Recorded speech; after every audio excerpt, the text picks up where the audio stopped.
again, I'm Pat Dorel. I'm the AI engineering team lead at Newark. So yung kanina nag-talk, boss ko yung sila. So my talk is, so nawala na yung PyTorch. No? Kasi hindi ko na siya na-code kasi hindi ako nabigyan ng resources ni AWS kasi kaya request. But I will still give the concept kasi once you grasp the concept, coding it is the easier part. So, my talk title is Parallel Training with Amazon SageMaker. So, to start, of course, ang dami rin mga AI talks earlier, yung previous na yung generative AI din. So, ito talk na to, it's not more about how to use like AWS services around AI, but it's more of how can we create AI models. No? So, of course, to give some introduction, in AWS we have different services. This was discussed earlier then. No? So this is Bedrock. You can access multiple different large language models, even Stable Diffusion to generate images and other specific stuff. And there are also a lot of features here. You can train your own, fine-tune your own large language model through this service. No? And what's the cool thing about this is it's super easy to use. You don't need to store this very massive large language model in your own server. So if you tried like in your machine, no? If you tried playing around and install or download a large language model in your computers, like if mababa yung RAM or mababa yung GPU, CPU, baka mag-overheat or something. So this is a good place to start playing around with generative AI. So another service or product from AWS, we have PartnerUp. So it's a good place to ideate and create POC of generative AI software. So it's very cool and easy to use. Like you just put some words. Like I want to create an application that takes in like a resume and then generate recommendations about the resume. So you just type that word and it will generate like different input fields and output fields and maybe a chat field as well. So it's a good place to start ideating or creating proof of concept in your AI-powered applications. So it's free. It's a really good playground to try. So the question is, so this was discussed then how to build generative AI-powered applications. I will just pass through some examples that I've done at work. So one of the most common solutions is these logos are SageMaker. SageMaker service. So this is a self-hosted large language model setup. So as I mentioned, it's hard to host in your own machines, but with the help of AWS services, but with the help of AWS AI services, it's easier to play around and store or deploy your own AI solutions. So for this one, what we did is we load or sort of imported a large language model via Hugging Face. So Hugging Face, if you go to that website, it contains a lot of open source models, some not open source models, but you can access different models there. So Llama, one of those examples. And you can store it inside this huge block box, which is a SageMaker instance. And then using SageMaker Python SDK, you can deploy it in the same environment using a SageMaker inference endpoint. So what's good with AWS is there are a lot of specialized compute instances. So currently I haven't played around it, but I read some details about it. But there's a thing called AWS Inferentia, which is a good processor or chip for large language or AI inference.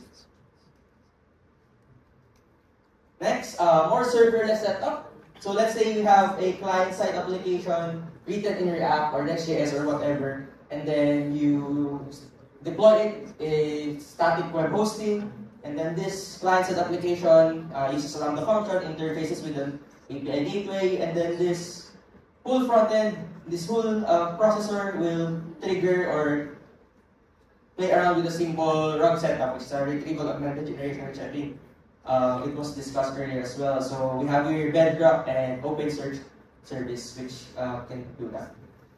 So again, hindi ko target i-talk about how to create generative AI powered applications, but it's more of how to build AI or ML models. So I will give you the blueprint or like a technique, on how you can maybe create your small language model, so SLM. SL.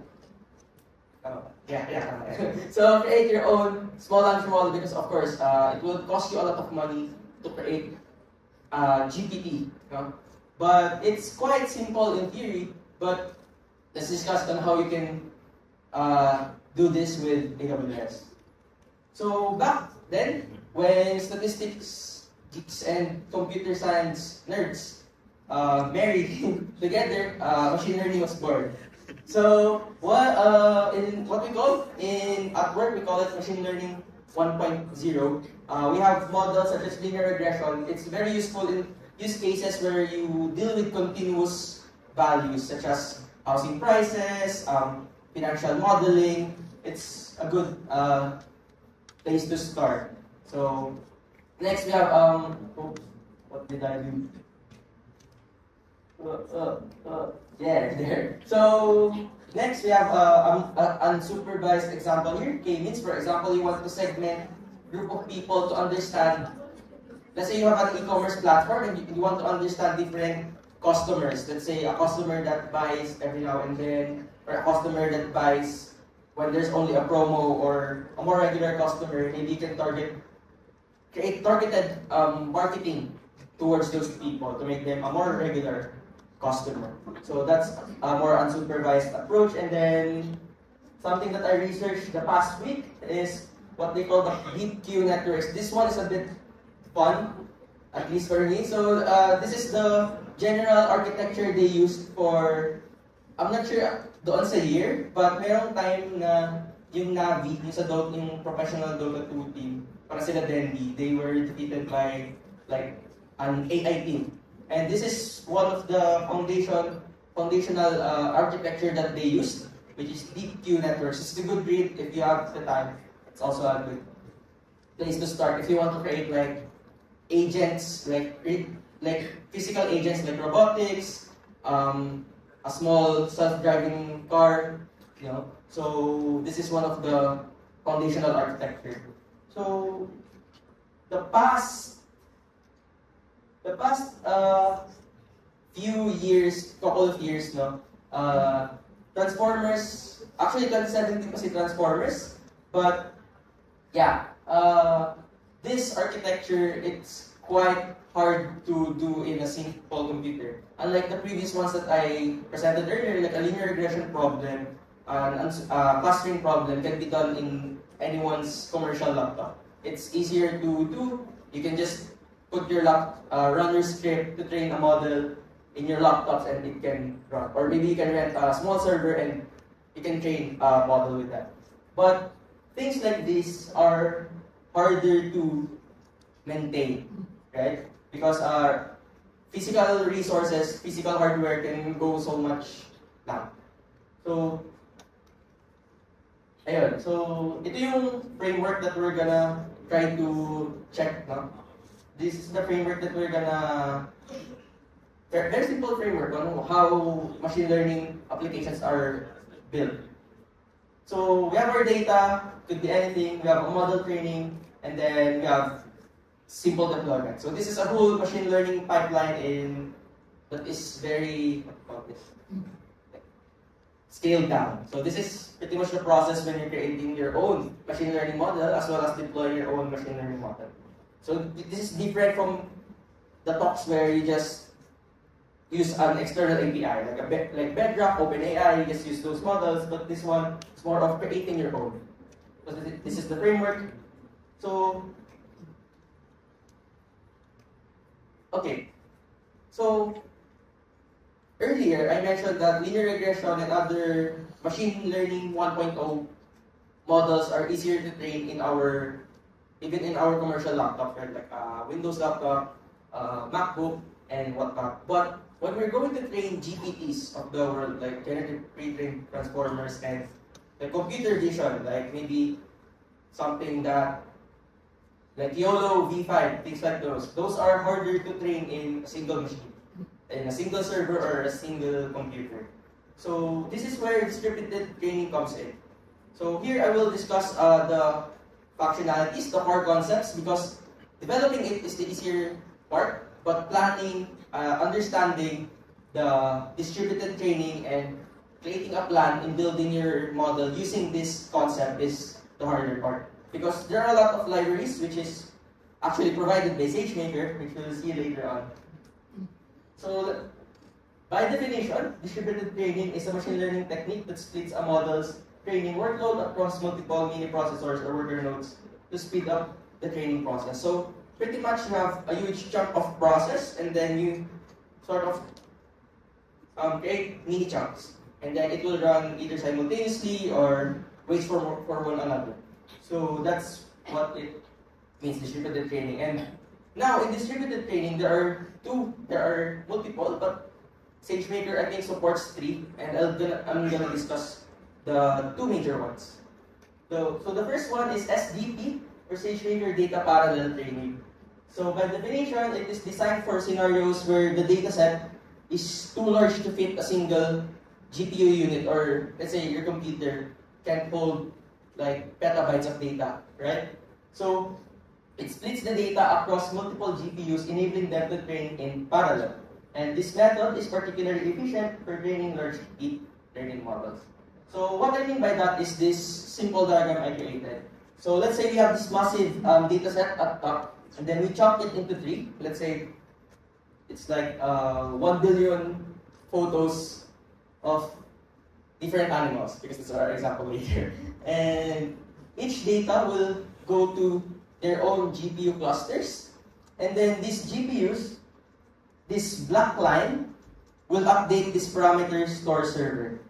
It will give a gradient, and then that gradient will update some weights and biases. And that's the orange part. So I'm going to give a concrete example now because that's a bit puno ng jargon. But here's an example. Okay.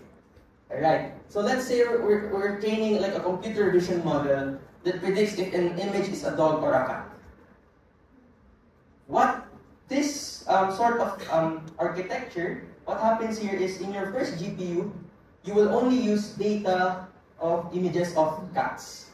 And then on your second GPU, you will only train on images of dogs. So in deep learning or when creating your neural networks, you don't just train like a straight line. It's a repetitive process until you reach a certain accuracy. That's how it works. So here, what happens here is that, like let's say, nag-train sila different rounds, like let's say 10 rounds. So on the first round, they will train independently, and then after the first round, they will sort of reconvene, like, hey, GPU1, what did you learn about features of cats? And then GPU2, what did you learn about features of dogs? Just like in my previous slide, they are trying to reconvene and talk to one another what they learned on the different parts of the dataset, because this GPU won't learn about, won't directly train with the data available from the other GPUs. So pretty much in data parallel, the data is shared into multiple parts, and they are talking to one another to understand kung ano yung natutunan ng isang GPU cluster doon sa sarili ng dataset. So, and next we have SageMaker Model Parallel. So, it is used when the model is too large to fit in a single GPU. So, it just means that yung model, maraming layers, it's very complex, like maybe a GPT.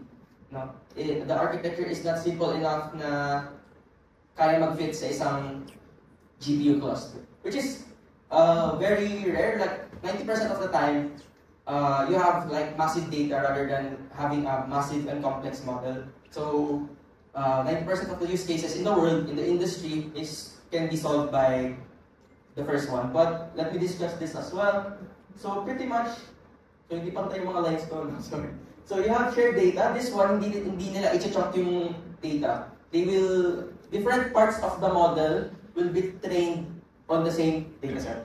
So wala akong equation, but if you, to simplify, no, let's say you're gonna train a simple linear model. You have your y value, and then you have your x1, x2, x3, and maybe until x60. So this specific model has 60 parameters. And let's say that's already big. Your machine can't do it, your servers can't do it. So your model, 1 out of 3, will get the first 20 parameters, x1 to x20, and so on and so forth. And this one, it's not so parallel compared to data parallel because they're gonna wait from one another. Unlike the previous one, wherein, okay, what did you learn about dogs? What did you learn about cats? And then they review one another's work and they get the weights properly. But this one, they are staggered. So it's parallel in the sense that these different GPUs are, you're sure that it won't overload because the resources will reset here. Like after this training, this one has 0 RAM that is consumed because it's not yet training, but pretty much that's the parallel part of it. It's a bit sequential, but I'll just call it staggered, no? Waiting from one another, but pretty much the same. So in our previous example, like training computer vision model for cats and dogs, this is how it looks. So your GPU, your first GPU will be trained on like maybe 2 layers of your neural network, and then your GPU 2 will wait for it to finish and get the weights from the first GPU cluster, and then it will be passed on to GPU 2, and it will continue training till there. So yeah, that's parallel training with Amazon SageMaker. That's the whole concept around it, and the documentation given by AWS is already sufficient. If you know how to use Python, it's easier to implement. You just need to request some resources because it needs like specialized instances to use. And it's a good library. If you've done machine learning or deep learning with PyTorch or TensorFlow, you can use Amazon SageMaker distributed library with it. So the syntax won't be a huge change. So yeah, that's my talk. Thank you.